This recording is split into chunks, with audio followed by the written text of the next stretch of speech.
Clayton, Indiana is a small, close-knit town located in Hendricks County where quiet streets and open fields reflect the slower pace of rural life. It was in this peaceful setting, in Clayton, that 20-year-old Mary Ann Higginbotham, originally from nearby Plainfield, and 24-year-old Timothy Willoughby from Avon made their home. By 1978, the couple had been together for approximately 2 or 3 years, sharing a home on rural Route 3. Mary Ann, described as beautiful and intelligent, had grown up with strong family values and excelled in school at Plainfield High School. But during her senior year, her focus shifted dramatically. She began missing classes, prompting concerns from her school guidance counsellor. After graduation in 1976, Mary Ann left Indiana with Timothy, her boyfriend, and moved to California. She worked at fast food restaurants, whilst Timothy took under-the-table jobs. They moved frequently, every month or so, and Mary Ann maintained contact with her family through letters. She wrote optimistically about Timothy's apparent conversion to Christianity and even requested her savings bond, which was intended to be released upon graduation from high school. Eventually, they left their nomadic lives in California and returned to Indiana, where Mary Ann began working at Lafner's cafeteria. Timothy became involved with James Kellums and Ronnie Tomasic, who operated an illegal vehicle theft ring. He was charged with attempting to steal a vehicle and ordered to report to the Marion County Jail for 40 days or 10 weekends.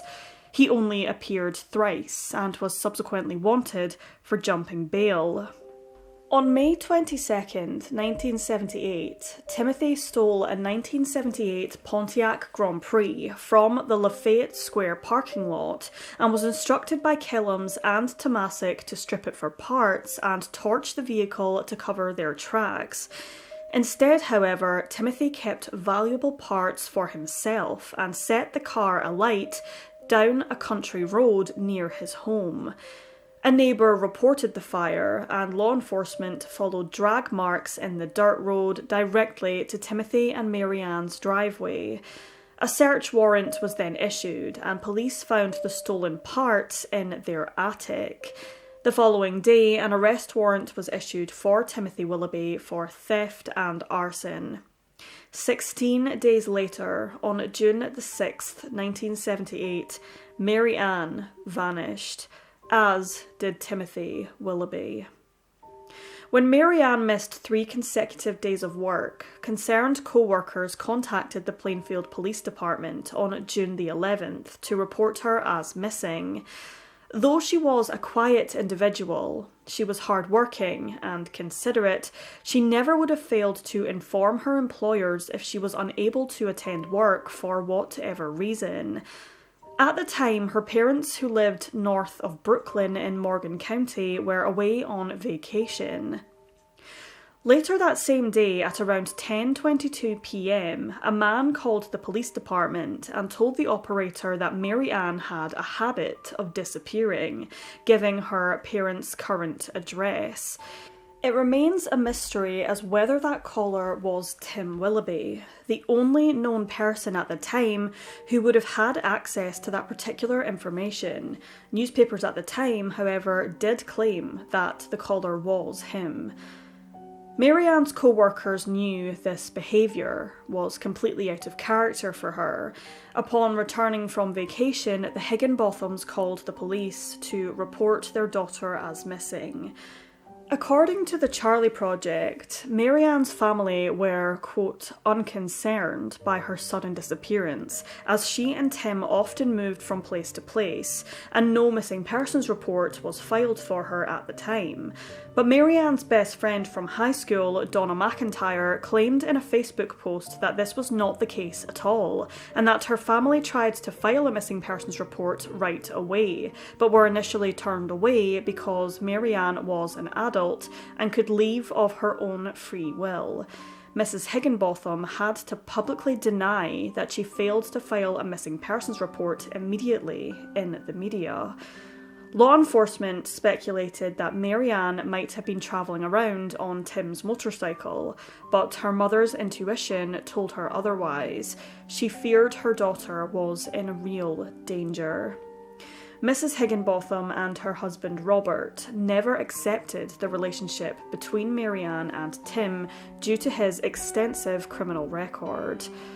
The lack of any movement in the case was frustrating, to say the least, and the lack of immediate investigation delayed any meaningful inquiry into Mary Ann's fate.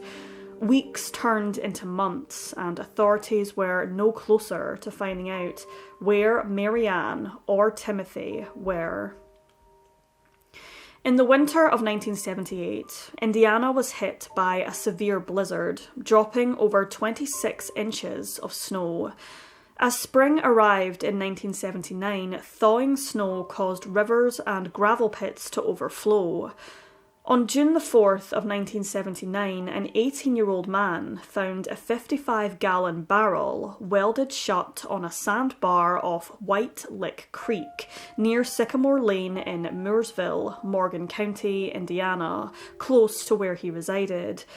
Curious, he retrieved a carpenter's hammer and opened the barrel. To his shock, he discovered a human skull. Law enforcement were informed and collected the barrel, which originated from Cleveland and had previously contained powders or chemicals of some description, and brought it to Dr. John Pless in Bloomington. Inside, they found one plastic bag containing skeletal lower jaw, one bag containing associated bones, one plastic bag with garment, shoes and a zipper, one drum containing body parts, one bag with material and sand, and one bag with soil samples. Dr. Pless confirmed it was indeed a case of homicide. The female victim, who was fully clothed, had been shot execution-style in the back of the head with a small caliber weapon, hog-tied and sealed inside the barrel. Mrs. Higginbotham, convinced it was her missing daughter, requested a match to dental records.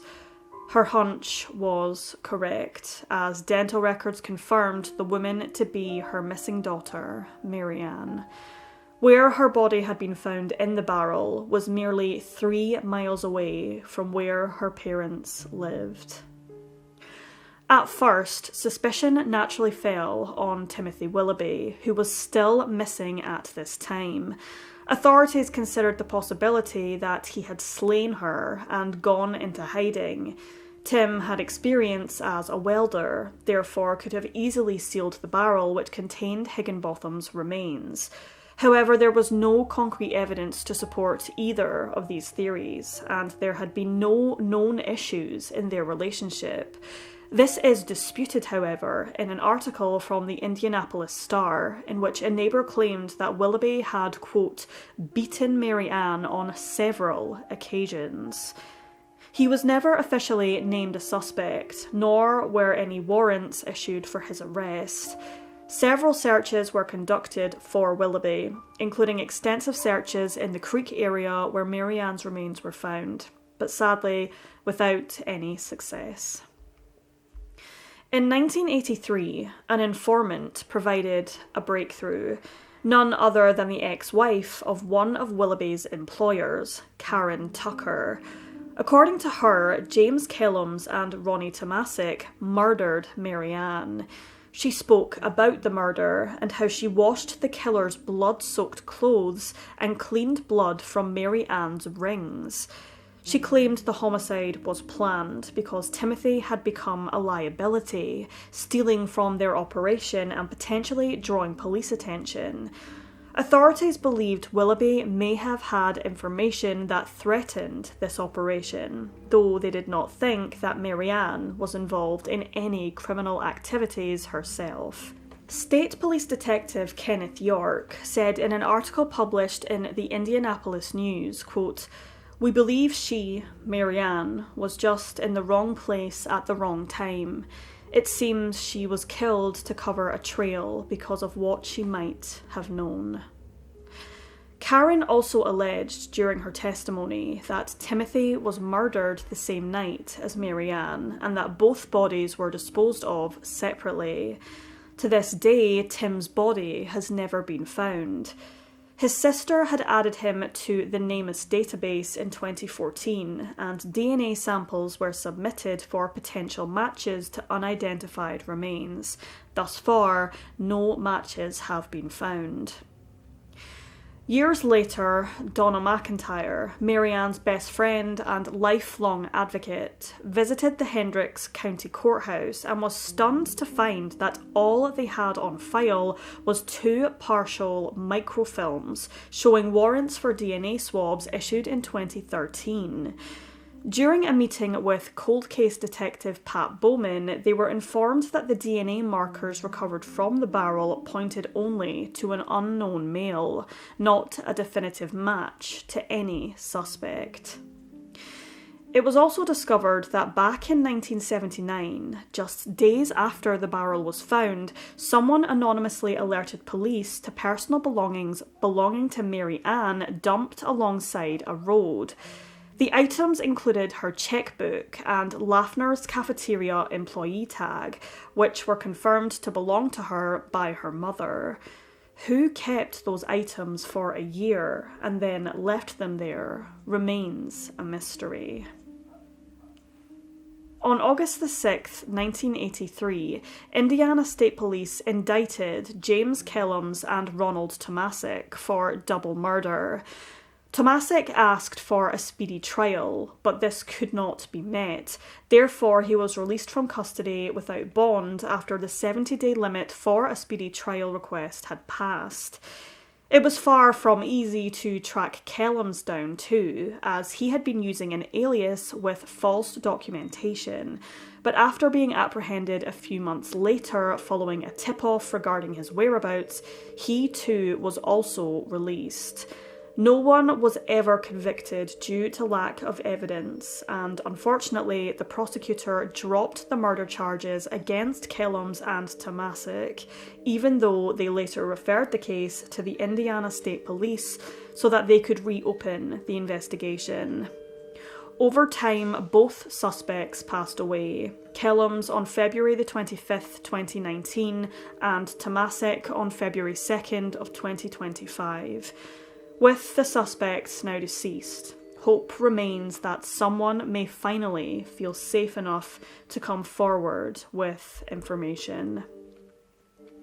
Marianne's mother, now 90 years of age, prays daily for justice for her daughter. She remains determined to see Marianne's killer identified and brought to justice before it's too late. Her story and Marianne's have been kept alive thanks to Donna McIntyre's tireless work and dedication.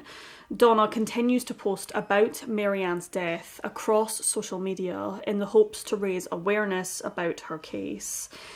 Donna has created case binders, legal summaries, and worked with journalists, detectives, prosecutors, and law enforcement agencies to keep the case active and alive in the public eye.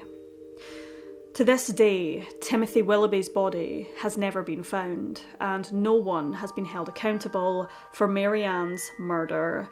Investigators continue to treat Willoughby's disappearance as a likely homicide, given the violent circumstances of Higginbotham's death and the statements from the informant.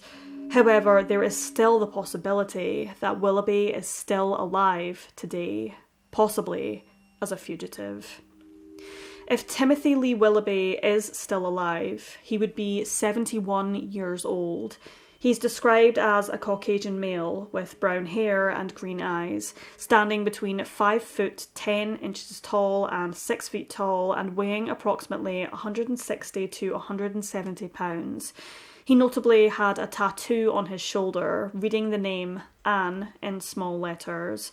He was 24 years old at the time he disappeared in 1978, and it's unknown what he was last seen wearing or what was in his possession at the time. The case remains open, with authorities still hoping for new leads that might bring a resolution.